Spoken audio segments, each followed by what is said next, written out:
What's up, G Hefe squad? You know who it is, your host with the most, G Hefe, with another one. And today I'm going to be talking about with you all is the Suzuki SV650X. Good for a first motorcycle for a beginner rider. And that's what I'm going to talk about. You know, I'm out here in the Washington, D.C. metropolitan area. So let's get right into it. Now, this is the first motorcycle I've ever owned. See, at this time it had 1,000 miles. After I rode it for a little bit, I bought it with 600 miles. The dude had turned it in. He rode it for a little bit and turned it back in. He said he wanted something different. For me, it already a good thing. He already had done a lot, like put the headlight on. He put a new headlight. He put some tank pads on it. He some other things. Oh, the little bar end. Like it's hard for you to see him, but the little bar end piece. And he changed out the muffler to the Two Brothers muffler. Give you a sound with that real quick. Just diving right in, you see some of the features just off break from this view that I like is you got the LCD little with a display. I got the tank. It lets you know how much fuel you have. And I haven't rode, only other motorcycles I rode before this was the two I had in class. One was like a Chinese dual bike, and then I rode a Ninja 400. Those is what I rode in my training class. Those are some of that was obviously just the break. Those are the features that I like. Now I'm just going to talk about like riding. Again, it's a 650. It's what you feel comfortable with. And me being 6 foot, 6.5 coming in about 170 pounds. I didn't want too much of a light bike. My one friend, he even said, yo, you could probably start off with the 750. But when I bought it at the dealership, it was a great deal. And like I said, it already came. It was almost a new bike, and it already came with all those mods. I think dude spent like $3,000 on making the modifications. Everybody was saying it's a good bike, especially like as far as low maintenance and all of that good stuff. So, far as it being too much power, to me, no. I think it's all about how you control the throttle. It's just like as you stepping on the gas pedal, how you controlling it. It's not like a 1,000 or anything where it's really going to get away from you. And it has they have some features built in. So like, for example, one of the big things that could happen as a beginner rider, it could happen anytime, but just something as a beginner rider, is that when you're shifting, say you're in neutral and you're shifting into first, and then the engine might cut off on you because you got to balance the clutch, especially like if you're on a hill. As you can see, DC got a little bit of hills. They might cut off on you because you're not hitting enough, not giving enough throttle with the balance of the clutch in place. But on this particular model, I'm not sure if they did it on other models, but on this particular model, Suzuki, they added like a throttle assist. So it'll help you to avoid those engine cutoffs, because when this engine will start, it'll cut off and then you gotta restart it. No big deal. In case for a new rider tip though, if the engine cut off on you, like say that happens where you did not give it enough balance between the clutch and the throttle, just start it back up. Don't panic if people behind you beeping the horn. Pay that no attention. Just do your thing.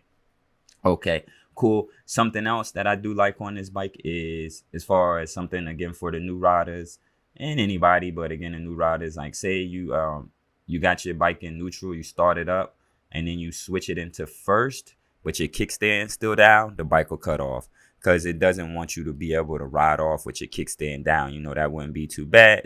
Too good. That would be very bad. You might scrape your kickstand up. It might, cause something different while you're riding. So it does cut off in that feature. I'm not sure if other bikes have that or not, but that is a feature that I did particularly like on this bike, because I have actually done that before. And then I was like, looking to be the cool guy. That's another tip for the new people, new guys.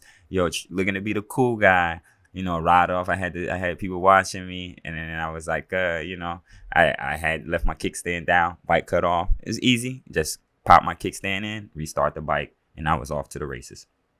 Not really racing, but that's just a figure of speech for my people. Because as a new rider, do what you do. You're grown, but or you made a grown decision, but just be careful out there riding at all times. So as far as the ride, you see, I'm in the city a lot. So riding in the city, I definitely like how they in blogs and stuff I read about this bike. They said they term it flickable, like you can move it in and out. It's easy to push around. I think it's weighing in around somewhere around 435 pounds. Just the bike wise. So it's definitely I can move in and out of traffic. That's part of the reason why I got a motorcycle. That and gas efficiency. And speaking on that, I think I'm coming in around 50 plus miles per gallon. So again, that's good for me as a rider. That's why the bigger engines, I'm sure if you went with a smaller engine, it probably give you better gas per mile, but definitely a bigger one might get you less gas. So this is right for a sweet spot for me. It's fast enough where it doesn't get me left behind other people that got faster bikes, but it's not the fastest. I've rode with people that got like the Gixxer 750, and I could definitely see how they could get out there a little bit quicker than me. But again, I'm keeping up, and really, if you're obeying the traffic laws, how fast is you really going? And like I said, I do a lot of riding in the city, so I wanted to have something that was real good, flickable, gas efficient, lighter weight, easy to park, still looks cool and sexy. Though that wasn't my primary concern, I do notice I do get a lot of looks now. Ladies do want to hop on a bike. It's just I get more attention just people speaking to me in public. So as far as the curb appeal, definitely good there. People do. I do get a lot of positive remarks on the bike. So I think that's price wise, definitely coming in with everything. Everything was under $10,000, around the $10,000 mark, with everything loaded in there. And that was with I even got the Gap insurance. So like I said, that's a good price, under 10K. And I bought the bike in 2020 too. So it has like 600 miles on. I basically got a brand new bike. Maintenance wise, easy. You just do your oil changes, do your tune-ups when necessary. It pretty much gonna run and go. It doesn't got a lot of it's not like a Ducati that got a lot of other stuff going on, or like a lot of other things. It's pretty much simple, go, ride and go, ride and go. So for me and the new riders, for me, yes, it's good for a beginner bike. In regards to other new riders, I say you need to know your riding level and what you feel comfortable with. And then you can check that out. I would say you might want to, I was going to say rent some bikes first to get your feet wet, but you might want to get you an older bike. And the older models, see, this is the SV650X, but the older models definitely are in even better, like just the SV650, they're even in better price points. Who winning in the race? The Tesla or the motorcycle? Well, you was dipping and dodging. Yeah, I gotta stay away from cars. But yeah, that's it for that. I hope you enjoyed listening to my thoughts about getting an SV650X as a new beginner rider. I'm gonna see you out on the streets. All right, easy though.